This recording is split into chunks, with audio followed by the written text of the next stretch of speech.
November 7, 1943. The Luzon Strait, South China Sea. The Japanese tanker Taiyo Maru is carrying 17,000 tons of oil from the Dutch East Indies to Japan, and she has 48 hours left to live. She does not know this. Her commander does not know this. The convoy escorts, two destroyers whose anti-submarine equipment includes sonar and depth charges adequate for the task they are supposed to perform, and whose crews have been trained in anti-submarine doctrine that the Japanese naval establishment has been refining since the submarine threat to Japanese shipping first became operationally significant in early 1942, do not know this. The intelligence picture available to Japanese convoy routing authorities in November 1943 shows no American submarine in the immediate operational area, because the routing intelligence is derived from signal traffic that the Japanese Naval Communications Network has been producing, and that has, for months, been compromised in ways that the Japanese naval staff has not fully identified. Compromised not at the level of the highest security naval ciphers, which the cryptanalytic resources available to American naval intelligence have not broken, but at the level of the administrative traffic that coordinates convoy routing between ports and escort commanders. Traffic that the relative security it has been given does not adequately protect against the specific analytical capability that the American Naval Intelligence Establishment has developed for this problem. The USS Harder, under Commander Samuel Dealey, has been in position on a track that the American Submarine Command's analysis of Japanese convoy routing patterns has predicted, and that Japanese convoy authorities have confirmed by following the route that American analysts projected for 36 hours before the Taiyo Maru's expected passage. At 02:23 hours on November 7th, Dealey fires 3 torpedoes from a position 1,500 yards off the Taiyo Maru's port beam. 2 hit. The tanker sinks in 11 minutes. The 17,000 tons of oil she was carrying do not reach Japan. Japan's oil reserve balance, already declining from the levels the war has consumed faster than replacement sources have replenished, declines by another 17,000 tons. The destroyer escorts, unable to locate the Harder in the darkness, drop depth charges on estimated positions and report a probable submarine kill. There is no probable submarine kill. The Harder is already repositioning for the next convoy on the route that the American analysis has told Dealey to watch. He will sink 2 more ships before the week is out, and he will conduct, across his Pacific war patrols, 5 separate engagements in which he sinks the Japanese destroyers that have been sent to destroy him, turning the hunter into the target with a specific and deliberate aggression that his attacks on convoy escorts, rather than convoy ships, demonstrate is a tactical choice, not an opportunistic response to the tactical situation. The Harder's attacks on destroyers directly address the Japanese counter-submarine capability in a way that cargo ship attacks do not. Every destroyer sunk by the Harder is a destroyer that cannot protect other convoys, and the specific psychological effect on Japanese destroyer crews who know that Dealey's submarine attacks escorts rather than avoiding them alters the tactical calculus of anti-submarine prosecution in ways that reduce the aggressiveness of Japanese depth charge attacks. The reports that the escorting destroyer commanders file with the combined fleet in the days following the Harder's engagements, reports that describe the submarine's apparent ability to know where the convoys would be before the convoys arrived there, reports that describe a tactical performance by the attacking submarine in engaging and sinking destroyers that the counter-submarine doctrine the destroyers have been applying cannot account for, are the beginning of a classified body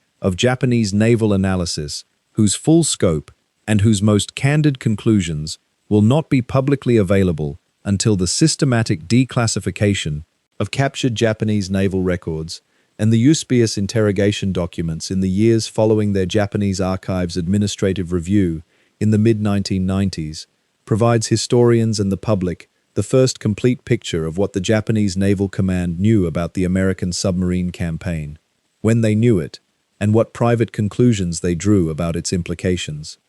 The American submarine campaign against Japanese shipping is the longest sustained offensive operation of the Pacific War. beginning in the first days after Pearl Harbor, when the Pacific Submarine Force is ordered to conduct unrestricted submarine warfare against Japanese shipping, a designation whose specific legal and moral implications the American Naval Command resolves with a decision whose historical significance subsequent generations will debate, and, by the measure of its strategic consequences, the most decisive single campaign that any arm of the American military conducts in any theater of the conflict. More decisive than the strategic bombing campaign, whose effects on Japanese industrial production are substantial, but whose costs in aircraft and crews are proportionally larger than the submarine campaign's costs relative to its results. More decisive than the carrier battles, whose outcomes determine control of specific sea areas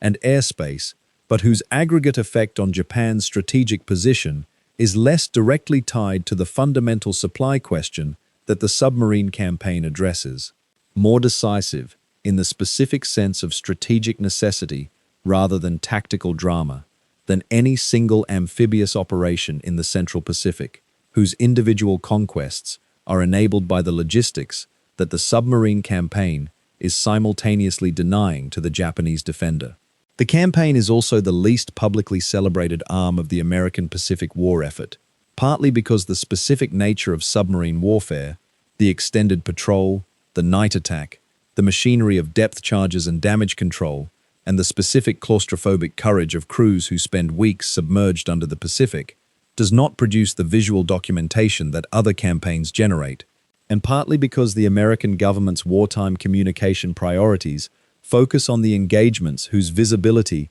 can most effectively sustain public support for a war whose duration and cost are not yet clear to the American public in 1942 and 1943. It is also the least publicly celebrated, for reasons that the campaign's specific nature makes understandable. Submarine warfare does not produce the visual drama of carrier battles or amphibious landings. Its victories are recorded in tonnage sunk rather than territory seized, and its primary victims are cargo ships and tankers, whose loss does not produce the immediate, visible defeat that a lost battle or a surrendered island produces. The Japanese Empire of 1941 depends on a maritime supply system of a specific and quantifiable kind that is unlike the supply problem of any other major combatant in the war. The oil that powers the combined fleet and the Japanese economy comes from the Dutch East Indies and Borneo, 3,000 miles from the home islands across seas that the combined naval power of the Allies must be prevented from controlling. The iron ore that feeds Japanese steel production comes from the Asian mainland through ports that the supply system must sustain against disruption. The bauxite for aluminum production comes from the same Southeast Asian sources that were the primary strategic objective of Japan's initial offensive. The rice that feeds the civilian population of the home islands comes in significant quantities from occupied territories in Southeast Asia and from Taiwan. Every one of these supply flows depends on merchant shipping crossing ocean distances that no other industrial nation in the conflict faces for its basic economic sustenance. Germany's supply lines, however contested by Allied bombing and disruption, run overland within continental Europe. The Soviet Union's supply lines, however threatened by the German army, run overland across the largest continuous landmass on Earth. Britain's maritime supply system, threatened as it is by the U-boat campaign in the Atlantic, operates across distances of 2,000 to 3,000 miles to North America, from a naval infrastructure whose escort and anti-submarine capability is superior to Japan's, and from a supplier, the United States, whose industrial capacity is not subject to the attrition that Japan's island industries face. Japan's supply system is uniquely vulnerable to submarine interdiction in a way that no pre-war Japanese strategic planning had fully incorporated into its strategic assumptions about the war's likely course. The Japanese Navy's pre-war planning had assumed that its defensive perimeter, extending from the Kuriles through the Marianas and Carolines to the Dutch East Indies, would be held against American offensive action long enough for attrition to reduce American willingness to continue the conflict. The plan did not adequately weight the possibility that the primary weapon, undermining that perimeter, would not be a fleet engagement or an amphibious assault, but a submarine campaign that attacked the supply lines inside the perimeter rather than the perimeter itself. When the American submarine force begins systematically attacking this maritime supply system, beginning haltingly in 1942, with torpedo defects that render a large percentage of American submarine attacks ineffective, and accelerating through 1943 and 1944 as the torpedo problems are identified and corrected, and as American submarine tactics develop from the initial doctrinal framework of cautious solo patrols into the Wolfpack operations that put multiple submarines on the convoy routes that the Japanese Empire's supply system requires. The effect on Japan's strategic position is the effect of someone slowly closing the valve on a pipeline. The pipeline does not fail dramatically. It fails gradually, in tonnage per month, in oil delivered per week, in the specific and accumulating gap between what the Japanese economy needs to function and what the supply system can actually provide. And the Japanese naval commanders responsible for protecting that supply system write, in their reports to Tokyo through 1943 and 1944, a record of increasing professional alarm that is documented with a clarity and a frankness that the subsequent history of the Pacific War's outcome has fully validated. The torpedo crisis that delayed the American submarine campaign's full effectiveness through 1942 and into 1943 is itself one of the most consequential institutional failures in American military history, and its eventual resolution, the product of a combination of submarine crew reports, technical investigation under operational conditions that produced the specific evidence that the Bureau of Ordnance's peacetime testing had failed to generate,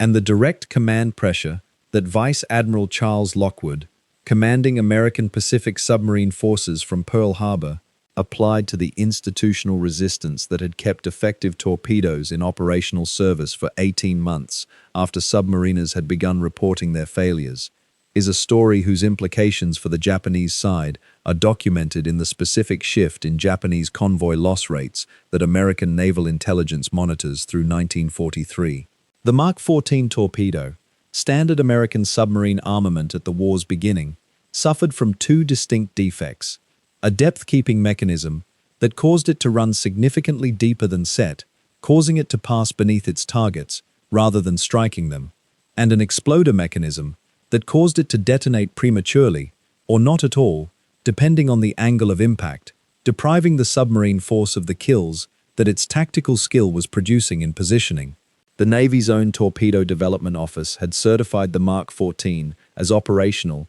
on the basis of testing that had never included live warheads against actual ship targets, a peacetime economy that translated directly into wartime failure in a way that the submariners experiencing it found professionally agonizing. They were stalking targets at great personal risk, achieving firing solutions that their training told them were lethal, and watching their torpedoes fail. The Japanese naval commanders receiving reports of convoy attacks through 1942 and early 1943 note, in the communications that later analysis will examine, the specific pattern that the torpedo defects produce. More attack reports from convoy escorts than sinkings actually confirm, a discrepancy that Japanese analysis correctly interprets as evidence that more submarines are attacking than the tonnage losses suggest, and that should prompt a more aggressive counter-submarine program, an implication whose full significance is not immediately incorporated into Japanese convoy protection policy at the level that the intelligence finding warrants. The failure to more aggressively respond to this signal is one of the most consequential Japanese operational errors of the Pacific War's middle period. The analysis has correctly identified that the American submarine force is larger and more active than the tonnage losses suggest, and has correctly attributed the discrepancy to torpedo performance rather than to American tactical timidity. The logical response: significant expansion of the convoy escort system, more aggressive destroyer anti-submarine operations, systematic air coverage of the major convoy routes, is partially implemented, but not at the scale and pace that the intelligence finding justifies. The organizational obstacles are real. The Japanese Navy's escort forces are limited in number. The competition for destroyers between the convoy escort mission and the fleet combat mission is acute. and the institutional culture of the Japanese Navy, which has historically valued the offensive combat power of destroyers over the defensive mission of convoy escort, has not been fully revised to account for the specific strategic priority that maritime supply protection has become in the conditions of the Pacific War. The Americans in 1942 and early 1943 are in effect conducting their submarine campaign on a subsidized basis. Their torpedo defects are reducing the effectiveness of every submarine that deploys, but the Japanese counter-submarine response is also less aggressive than it should be, and the subsidized contest produces a stalemate that the resolution of the torpedo defects will break decisively in Japan's disfavor. October through December 1943. The correction of American torpedo defects and the simultaneous introduction of Wolfpack tactics to the Pacific Submarine War produces, in the final quarter of 1943, a surge in Japanese shipping losses that American intelligence monitors with satisfaction, and that Japanese naval commanders receiving convoy protection reports begin to analyze with professional alarm. In November and December 1943, American submarines sink approximately 180,000 tons of Japanese merchant shipping, tankers, cargo vessels, troop transports, and the specialized vessels that the supply system requires to maintain the empire's maritime circulation. This is not the largest monthly total of the war. The peak months of 1944 will produce figures approaching 300,000, and in some months exceeding it. But it represents the first period in which the loss rate exceeds the Japanese shipbuilding industry's replacement capacity in a sustained and unambiguous way. And the reports that reach the combined fleet and the naval ministry in Tokyo from convoy commanders and port authorities and the staff officers whose job is to aggregate the shipping picture describe, for the first time, in a form that cannot be deflected by optimistic reframing, a strategic situation whose trajectory is incompatible with Japan's long-term ability to sustain the war. The USS Wahoo, under Commander Dudley Mush Morton, has been demonstrating through 1943 the aggressive surface tactics that Japanese convoy escorts find most difficult to counter. Morton approaches surfaced at night, using speed and sea room to close with convoys that the slower submarines of 1942 doctrine would have approached submerged, and therefore slowly, achieving firing positions before the escorts can react, and then using the submarine's surface speed advantage over the convoy to reposition and attack again from a different bearing. The Wahoo's patrol records, examined by the Japanese naval intelligence teams who are tracking individual American submarine commanders by their tactical signatures, in the same way that the American intelligence system is tracking Japanese commanders, produce reports that identify Morton as the single most aggressive American submarine commander the campaign has produced to this point. Reports that are part of the classified body of analysis that the Japanese Naval Command's submarine countermeasure planning depends on, and that describe in specific tactical language the methods that Morton has developed, and that other American submarine commanders are beginning to replicate. Morton's approach to a surface night attack, the use of radar for target acquisition and tracking, the approach at surface speed that gives him the positional flexibility that a submerged approach denies, the use of multiple torpedo angles to address the possibility of evasion, and the specific boldness of remaining in the engagement area after initial attacks to reposition for follow-up is documented in Japanese convoy escort reports with a precision that reflects the professional competence of the officers writing those reports and the specific terror of the tactical situation they are describing. These reports document the specific tactical evolution of the American submarine force in terms that are precise enough to be operationally useful for countermeasure development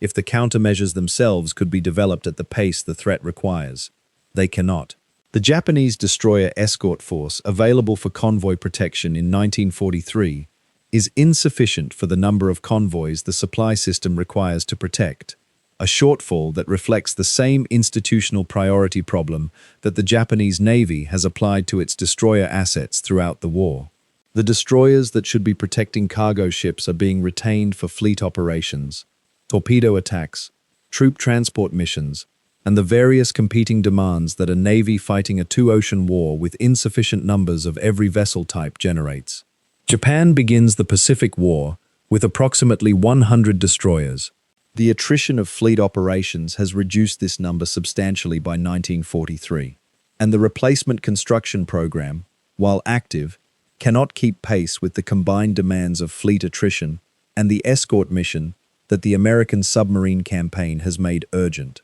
The Japanese Navy creates a dedicated Grand Escort Fleet in November 1943, a command organization specifically charged with the convoy protection mission and with the resources, including the smaller escort vessels, that the destroyer shortage has made necessary substitutes for the full destroyer force that the mission requires, that the convoy protection challenge demands. The Grand Escort Fleet is a genuine institutional response to the problem that the reports to Tokyo have identified. It is also an institutional response that arrives approximately 12 months too late, at a point in the submarine campaign's development where the American forces' tactics, numbers, and intelligence advantage have reached levels that an adequately resourced convoy protection system would have struggled to address, and that the under-resourced Grand Escort Fleet addresses at a level correspondingly below what the threat requires. The near failure in the American submarine campaign, the operational development that comes closest to producing the adjustment in Japanese convoy protection that would significantly reduce the campaign's effectiveness, arrives in late 1943 and early 1944, when Japanese naval intelligence correctly identifies the American practice of positioning submarines on convoy routes using radio intelligence derived from decrypted Japanese convoy routing messages. The identification is correct. The United States Navy is reading Japanese convoy routing signals, not from the Naval General Staff cipher, but from the less secure traffic that convoy routing authorities are using to coordinate their communications with port facilities and escort commanders. The Japanese Naval Command's response to this identification, documented in the classified analysis that becomes part of the post-war declassified record, is a combination of routing changes,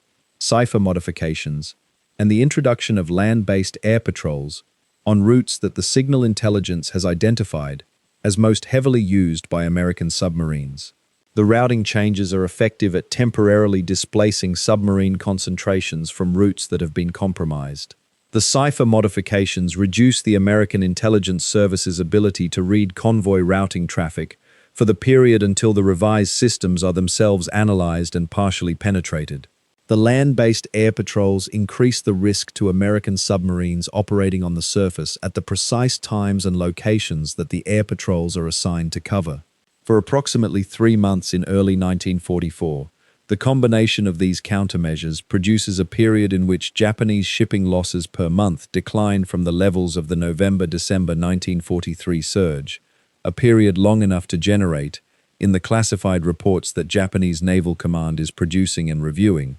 assessments that the countermeasures have identified the source of the problem and have produced meaningful mitigation. The reports that describe this period are, in retrospect, the most analytically problematic documents in the Japanese Naval Command's submarine campaign assessment record. They are honest about what they observe, the temporary reduction in loss rates, but insufficiently skeptical about what the observation implies. A professional intelligence analysis of the reduction would weight the possibility that the reduction reflects displacement rather than mitigation, that American submarines have moved to different routes rather than being driven from the sea entirely, and would design a monitoring program to distinguish between these two explanations before committing to the conclusion that the countermeasures have worked. The Japanese analysis does not make this distinction clearly enough, or does not communicate it clearly enough to the decision-makers who receive the reports, and the countermeasure program that the reports support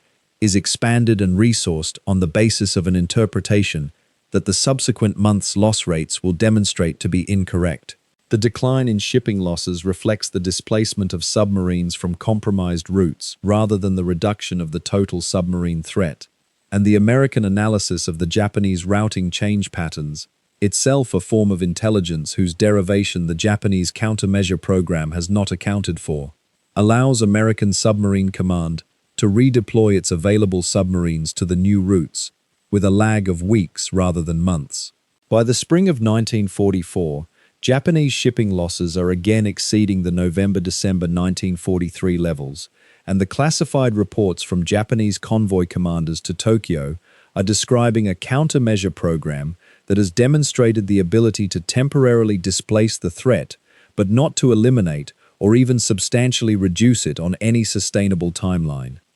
By the summer and autumn of 1944, the Japanese Naval Command's classified assessments of the American submarine campaign have reached conclusions that the reports to Tokyo state with a directness that the document's classification levels permit, and that public Japanese communications about the war's progress systematically avoid. The American submarine campaign is winning the maritime interdiction contest. The Japanese convoy protection system cannot adequately protect the shipping that the empire's supply system requires, and the specific trajectory of shipping losses is incompatible with Japan's ability to sustain the industrial and military operations that the war's continuation demands. Vice Admiral Shigeru Fukudome, who serves as Chief of Staff of the Combined Fleet and later as Commander of the Second Air Fleet through this period, and who provides some of the most analytically detailed testimony to the USABS interrogation team after the war's conclusion. Testimony whose candor reflects both the specific professional honesty of a man accounting for his own institutional failures and the specific context of a post-war interrogation, in which the competitive pressures that had shaped wartime reporting no longer applied. Describes in that testimony the specific moment which he places in the summer of 1944, at which the naval staff's private assessment of the shipping situation shifted from concern to crisis, when the monthly aggregation of shipping losses first exceeded the combined figure of new construction and captured vessel additions to the Japanese merchant fleet for a period long enough that the mathematical trajectory of the total available tonnage becomes a declining curve with no visible floor. The Japanese merchant fleet is getting smaller every month. The imports it delivers are declining every month. The oil that reaches Japan from the Dutch East Indies is declining every month. The rice and food that the maritime supply system delivers from occupied territories is declining every month. Every element of Japan's war-sustaining capacity that depends on ocean shipping, which is every element that determines whether Japan can continue to fight the war on any timeline that its strategic planning contemplates, is on a trajectory that the war's continuation is accelerating rather than reversing. Japan's oil imports, which reached approximately 3.5 million barrels per month in 1943, fall to approximately 1.5 million barrels per month by the end of 1944, and to approximately 300,000 barrels per month in the first months of 1945. These are not estimates derived from enemy intelligence. They are figures documented in Japan's own internal accounting, filed in the reports to Tokyo, that describe the specific mechanisms of the supply system's decline. Tankers sunk, routes interdicted, ports avoided because the submarine threat makes the approach too costly. The Japanese combined fleet, which requires oil to move, begins hoarding its remaining fuel reserves in the home waters and the ports that submarines have not yet made unusable, reducing its operational range and its ability to respond to Allied amphibious operations in the ways that its strategic role requires. By the time of the Battle of Leyte Gulf in October 1944, the combined fleet's sortie from the home islands to engage the American invasion forces is in part driven by the specific calculation that the fleet's remaining fuel supplies are insufficient for extended operations anyway, making a one-way engagement whose strategic consequences could justify the loss preferable to a slow consumption of the fuel that American submarines are preventing from being replenished. The post-war record of what Japanese naval commanders wrote to Tokyo about American submarines, assembled from the USAB's interrogation transcripts, conducted by a team of American economists, naval officers, and strategic analysts, whose systematic methodology produced the most comprehensive operational assessment of a strategic campaign, conducted in real time, that any post-war analysis has attempted. From the captured Japanese naval records that American occupation authorities transferred to the National Archives under the Occupation Administration's document seizure program, and that became the basis for the academic scholarship of the 1960s and 1970s that first reconstructed the full scope of the submarine campaign's impact, and from the systematic Japanese archive reviews of the 1990s that made additional primary source material available to historians on both sides of the Pacific, as Japanese archival policy evolved to permit broader research access to records whose earlier restriction had reflected both institutional sensitivity and ongoing legal and political considerations about the war's accountability, is the most complete account available of how a maritime empire's military establishment processes the recognition of its own strategic defeat. The process is not clean or immediate. The classified reports describe a progression from tactical alarm in 1942 and 1943, through strategic concern in 1943 and early 1944, through strategic crisis recognition in mid-1944, through a final phase in late 1944 and 1945, in which the reports describe a supply system that is failing in ways that no convoy protection measure, no routing adjustment, no cipher change, no additional escort deployment can prevent within the time frame that the war's continuation requires. The USS Tang, under Commander Richard O'Kane, who will be credited with sinking 31 ships, totaling approximately 227,000 tons during the war, making him the highest-scoring American submarine commander of the conflict, and whose own story ends on October 24, 1944,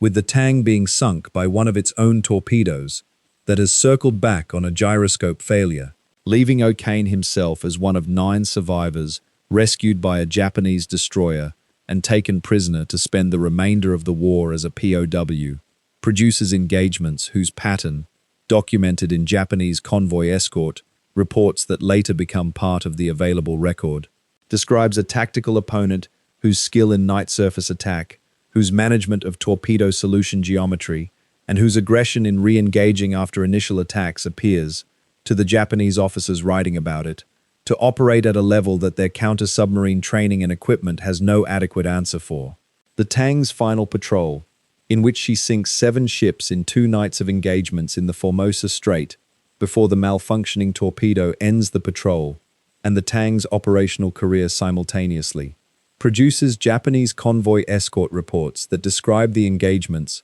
with an admiration that professional military observers cannot always suppress, even when describing an enemy who is sinking ships they are responsible for protecting. The reports that describe O'Kane and commanders like him, Morton, whose final patrol in October 1943 produces 7 ships sunk in a single engagement with a Japanese convoy in the Yellow Sea, and whose own death, when the Wahoo is destroyed by Japanese aircraft, in the same month, becomes one of the Pacific War's most significant submarine combat losses. Dealey, whose 5 destroyer kills demonstrate the specific kind of aggressive risk acceptance that the submarine command's most successful commanders have in common. Commander Eugene Fluckey of the USS Barb, whose patrols in 1944 and 1945 produced the highest tonnage sunk by any American submarine commander in the war, and whose specific tactical innovation of firing multiple torpedoes simultaneously to saturate the convoy's evasion options